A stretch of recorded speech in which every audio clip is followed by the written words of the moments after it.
Hello, beloved. This is your sister Evangelist Marie, and this is our 41 day into our Bible reading in 365 days. May the Lord be blessed. May the Lord be lifted up. So, as per our schedule, we have to read Exodus 38 and 39 and Matthew 27 from verse 1 to 26. So let us dive into it. So let us start with Exodus 38. So in Exodus 38 is still the continuation of the building of the altar and everything that's supposed to go in the altar. And this is the making the altar of burnt offering, the making the bronze layer, the making the court of the tabernacle, material of the tabernacle. So all of what the law have ordered Moses to do. So he gave it to those artisans and everybody that was able to really the everyone that the spirit of wisdom and the spirit of understanding was upon. So the making of the garment of the priesthood, the making of the ephod, making the breastplate, and so on and so forth, making the altar priestly garment. So this 2 chapter was just about the altar, what is in the altar, and how the priests will present themselves when they are ministered to people, and when they are ministered also to to to the congregation. So let's go to Matthew 26. So sorry, Matthew 27 from 1 to 25 to 1 to 26. So this is when they hung Jesus Christ to Pontius Pilate, and he was making his own way, try his own way to not to crucify him, to help him to let him go. But this is people call themselves the priest. They supposed to know the word of God, and they were always saying that they are waiting for the coming of the Christ. And now the Christ had came, and they have crucified him because they did not even know him. Why? Because the word of God was not in them.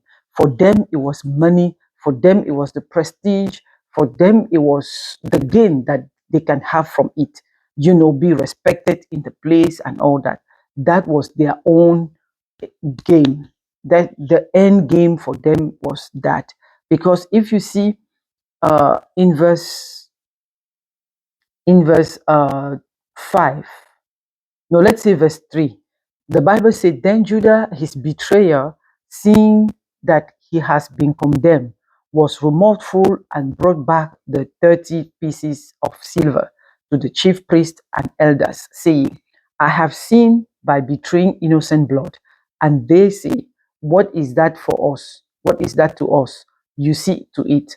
Then he threw down the pieces of silver in the temple and departed and went and hung himself. So it's in the temple. So those that killed Jesus was those that supposed to receive him and introduce him to the world. But they are the one. So that's why Judah went back to the temple and threw the money there. And then, but the chief priest took, the chief priest, again, I don't even know why they continue to say chief priest. The chief priest took the silver pieces and say, it is not lawful to put them into the treasury. Which treasury? You guys renounce God and you say treasury because they are the price of blood. So they know that they brought somebody to kill. Meanwhile, the 10 Commandments say you shall never kill. Never. And they say he blasphemed. He did not blaspheme anything. So they were reading the Torah, but not to understand, but just to read, just to pretend, just to show up. It was a show up for them to be reading the Torah. It was a show up for them to even, I don't know, say that they are from God or they are men of God or something, but they have nothing of God on them. So in verse 11, now Jesus stood before the governor, and the governor asked him, saying, "Are you the king of the Jews?" And this is the answer of Jesus. Jesus said to him, "It is as you have said. It is as you say." So Jesus said, blue black, that he was the king of the Jews. So then, when we go more down in verse 19, while he was sitting on the judgment seat, his wife sent to him, saying, "Have nothing to do with that just man, for I have suffered many things today in a dream because of him."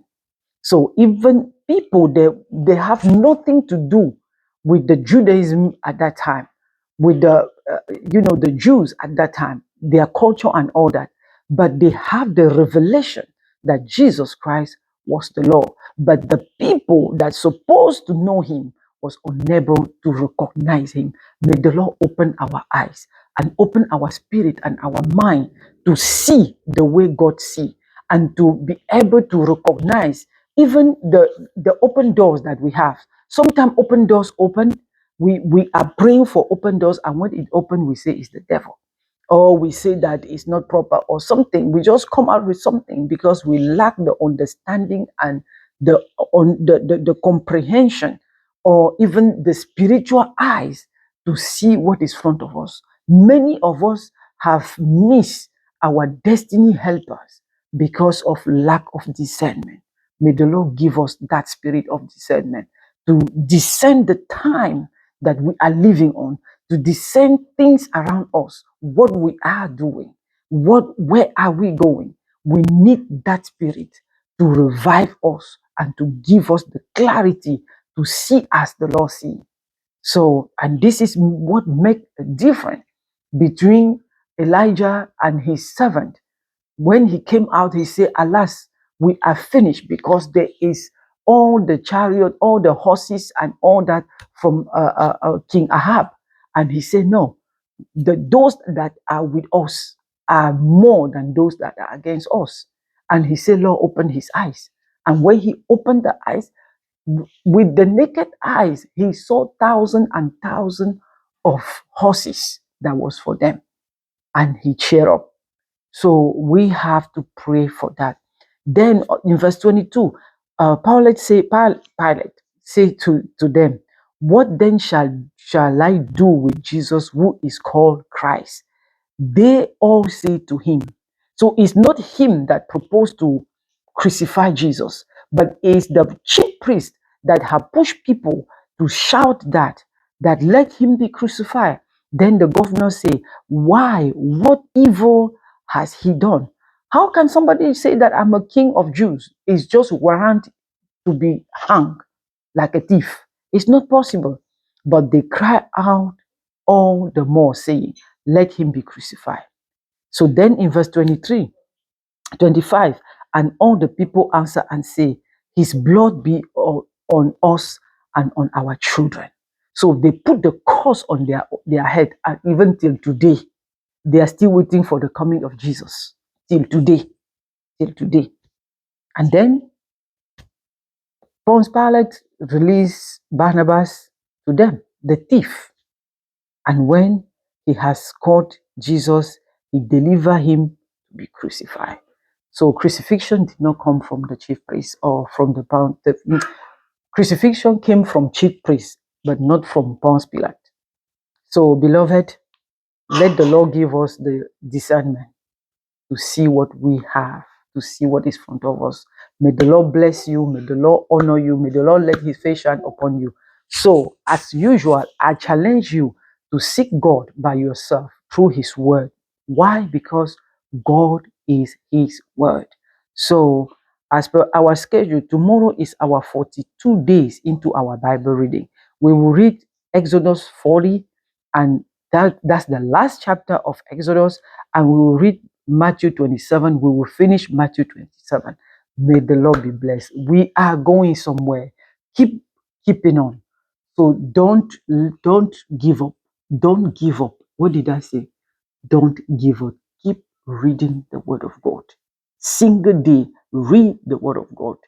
Something will change. Something had already been shifted. Continue to read it.